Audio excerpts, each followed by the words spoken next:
एक भयानक जंगल था। उसी के बीचों बीच एक बूढ़ा साधु रामदास एक झोपड़ी में अकेला रहता था। सालों से वही झोपड़ी उसका घर थी। उस रात बहुत तेज तूफानी बारिश हो रही थी। आसमान में बिजली गरज रही थी, जैसे कोई गुस्से में चिल्ला रहा हो। जंगल में हर तरफ अंधेरा और सन्नाटा था।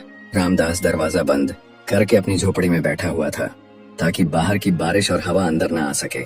अचानक ठक ठक झोपड़ी के दरवाजे पर किसी ने दस्तक दी। साधु चौंका। इतने डरावने जंगल में इतनी रात गए कौन हो सकता है? हिम्मत करके दरवाजा खोला। सामने एक नवयुवती कन्या खड़ी थी। बारिश में उसके कपड़े पूरी तरह भीग चुके थे। हर लकीर, हर शेप साफ नजर आ रही थी। वो खूबसूरत थी और डरी हुई भी। साधु ने पूछा, ए कन्या, तू कौन है? इतनी रात इस जंगल में तू यहाँ क्या कर रही है? लड़की कांपते हुए बोली, बाबा जी, मैं पास वाले कामराज नगर की रहने वाली हूँ। मेरा नाम अनीता है। मैं बहुत डरी हुई हूँ। उसकी आवाज थरथरा रही थी। कुछ लोग मेरे पीछे पड़े हैं। वो मुझे मारना चाहते हैं, मेरी इज्जत लूटना चाहते हैं। मैंने अपनी जान बचाकर यहाँ तक भाग के आई हूँ। कृपया मुझे बचा लीजिए। रामदास ने उसे अंदर बुला लिया। उसके लिए चटाई बिछाई और दिया जलाया।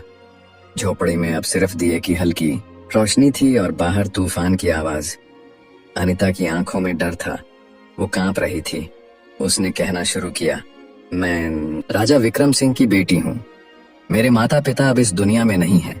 उनके जाने के बाद लोगों की नजर मेरी खूबसूरती पर टिक गई। वो मुझे छूना चाहते हैं, मेरा शरीर अपवित्र करना चाहते हैं। साधु रामदास उसकी बातें चुपचाप सुनता रहा। उसे लग रहा था कि ये लड़की कुछ और भी छुपा रही है। क्या उसका यहाँ आना सिर्फ इत्तेफाक है? बाहर तूफान बढ़ता जा रहा था। झोपड़ी के अंदर सिर्फ दो लोग थे, एक बूढ़ा साधु और एक जवान कन्या। कुछ देर बाद अनीता बोली, बाबा, मैं बहुत डरी हुई हूँ। क्या आज की रात आप मुझे यहाँ रहने देंगे? रामदास ने उसकी तरफ देखा। उसकी आंखों में मासूमियत और डर दोनों थे। बूढ़े बाबा ने कहा, हाँ बेटी, आज रात तुम यहीं रहो। ये झोपड़ी तुम्हारी भी है। अनीता चटाई पर लेट गई। साधु रामदास उसे देख रहा था। वो खुद को रोक रहा था, मगर उसके मन में कुछ चल रहा था, कुछ अजीब, कोई हलचल, कोई बेचैनी। सालों से सोए हुए जज्बात आज रात अचानक जाग उठे थे। रामदास के दिल में एक अजीब सी हलचल मची हुई थी। जवानी का जोश और प्यार की एक अनजानी दुनिया, सब कुछ उसकी आंखों के सामने घूमने लगा। वो मन ही मन सोच रहा था, ये रात कैसे कटेगी? मैं खुद को कैसे रोकूंगा? उसने आंखें बंद करके सोने की कोशिश की, पर नींद आंखों से कोसों दूर थी। अनीता की भीगी हुई छवि बार बार उसकी आंखों में तैर रही थी। दिल की धड़कन तेज होती जा रही थी। इसी बेचैनी में सिसकियों की आवाज आई। रामदास चौंक गया। वो झटपट उठा और अनीता के पास गया। देखा कि वो लड़की रो रही थी। उसने नरम लहजे में पूछा, ए अनीता, क्या हुआ? तुम क्यों रो रही हो? लड़की ने कपकपाते हुए जवाब दिया, मेरे साथ कुछ ऐसा हुआ है जो मैं किसी को नहीं बता सकती। रामदास की आंखों में हैरानी थी। ऐसी क्या बात है जो मुझसे भी नहीं कह सकती? कौन सा राज है जो छुपा रही हो? अनीता की आवाज और धीमी हो गई। मैं कोई अच्छी लड़की नहीं हूं बाबा। मैं बहुत प्यास से भरी हूं। मैं भटकी हुई हूं। और फिर उसने वो बात कह दी जिससे रामदास का खून सूख गया। मैं एक आम लड़की नहीं हूं, मैं एक भटकी हुई आत्मा हूं। रामदास का शरीर कांपने लगा। उसके पैरों तले जमीन खिसक गई। आत्मा? ये क्या कह रही हो तुम? मैं कैसे मानूं ये सब? अनीता ने नीचे देखना शुरू किया और फिर धीरे धीरे अपनी कहानी बताई। बहुत समय पहले मैं रानी राधा थी। एक आदमी था अर्जुन। वो मुझसे शादी करना चाहता था, पर मैं उससे प्यार नहीं करती थी। उसने मुझे पाने के लिए काला जादू किया। मैं उसके जाल में फंस गई और वो जबरदस्ती मुझसे शादी कर बैठा, लेकिन मैं कभी उसकी नहीं हुई। उसने जब पहली रात मेरी इज्जत छीननी चाही, मैंने उसे रोक दिया। वो गुस्से में पागल हो गया और एक रात उसने मुझे मार डाला। मरते वक्त उसने कहा, तेरी आत्मा तब तक मुक्त नहीं होगी जब तक तू किसी पवित्र इंसान या साधु के साथ हम बिस्तर ना हो जाए। और मैं तभी से जंगल में भटक रही हूँ। ये सुनते ही रामदास का दिल और तेज धड़कने लगा। अनीता ने उसका हाथ पकड़ा। मैं झूठ नहीं बोल रही बाबा। अगर तुम आज रात मेरे साथ नहीं सोए तो मैं हमेशा के लिए इस जंगल में भटकती रहूंगी। उसके नरम हाथ रामदास के शरीर को छूने लगे। साधु का मन और तन दोनों हिलने लगे।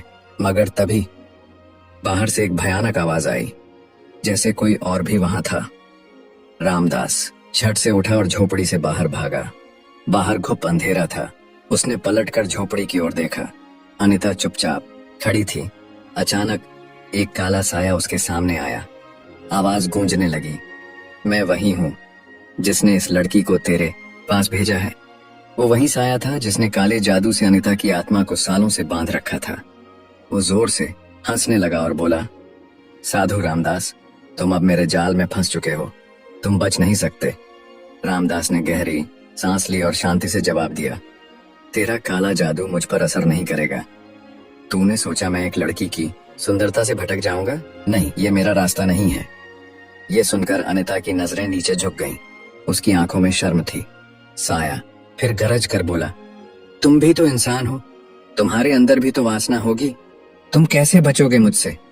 साधु रामदास ने अपनी आंखें बंद की और फिर आसमान की तरफ देखा। कुछ पल शांत रहने के बाद बोला, मैं रोशनी का रास्ता चुनता हूं, तेरे अंधेरे का नहीं। अनीता की आंखों में आंसू आ गए। वो सोचने लगी, क्या मैं वाकई ये करने जा रही थी? क्या मैं किसी भले इंसान को अपने जाल में फंसा रही थी? रामदास ने नरमी से कहा, अनीता, तुम अपने अंदर झांको। क्या तुम यही बनना चाहती हो? मैंने कभी किसी स्त्री की ओर बुरी नजर से नहीं देखा। फिर तुम क्यों मेरी इज्जत छीनना चाहती थी? साया हंसने लगा, बहुत देर हो चुकी है साधु, अब इसका कुछ नहीं हो सकता। मगर अब अनीता की आंखों में एक नई रोशनी थी। उसने धीरे से कहा, मुझे नहीं पता सही क्या है और गलत क्या, मुझे बस मुक्ति चाहिए, शांति चाहिए। रामदास ने जवाब दिया, तुम्हें अपनी आत्मा के लिए नहीं, अपने वजूद के लिए लड़ना होगा। ये लड़ाई अब तुम्हारी है। अनीता ने गहरी सांस ली। अब वो डर नहीं रही थी। उसने साया की ओर देखा